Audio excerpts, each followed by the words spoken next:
हा महाराष्ट्रामधला प्रत्येकानं परमरहस्य ग्रंथ समजून घेतला तर वीरशैव कसा असावा, लिंगायत कसा असावा, भक्त कसा असावा, जंगम कसा असावा, तेवढंच नव्हे गुरु सुद्धा कोण, कसं, सद्गुरु कोणाला म्हणायचं हे देखील ज्ञान आपल्याला माऊलीने सोप्यातलं सोप्पा म्हणजे परमरहस्यमध्ये आणून ठेवलेली आहे.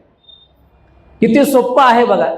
परमरहस्य ग्रंथ तुम्ही वाचायला बसलं, पहिल्या अध्यायापासून 17 अध्यायापर्यंत वाचायला तुम्ही बसलं, मौली किती सुंदर तुम्हाला सांगून जातात बघा.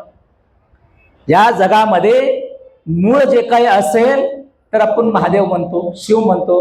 मग शिवाचं रूप मी पुण्यामध्ये पाहतो, देव तर पाहिलो नाही, संत तर पाहिलो नाही, म्हणून आपण कुणावर पाहतो, गुरु रूपामध्ये आम्ही भगवंताला पाहतो.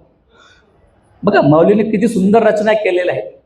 पहिल्या अध्यायापासून 17 अध्यायापर्यंत मौली सुरू करत असताना पहिल्या अध्यायामध्ये मौली काय सांगतात, गुरुचं महत्व सांगून पुढे जातात. गुरु म्हणजे कोण आहे, सिद्धांत शिखामणीमध्ये सांगतात, अप्रत्यक्ष महादेव प्रत्यक्ष गुरु रूपेण. सिद्धांत शिखामणी सुंदर श्लोक आहेत, जगद्गुरु रेणुकाचार्य श्लोक आहे, अप्रत्यक्ष राहणारा महादेव प्रत्यक्ष गुरु स्वरूपामध्ये आपल्या समोर आहेत. म्हणजे गुरु आणि देवामध्ये भेद नाही.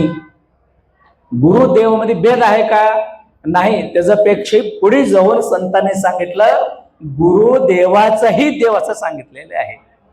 म्हणजे त्या देवालाही देवत्व आणून देणार कोणी असेल तर ते गुरु आहे. मग तशी गुरु ते सद्गुरूचं स्मरण पहिल्या अध्यायामध्ये त्यांनी सांगून पुढे जातात.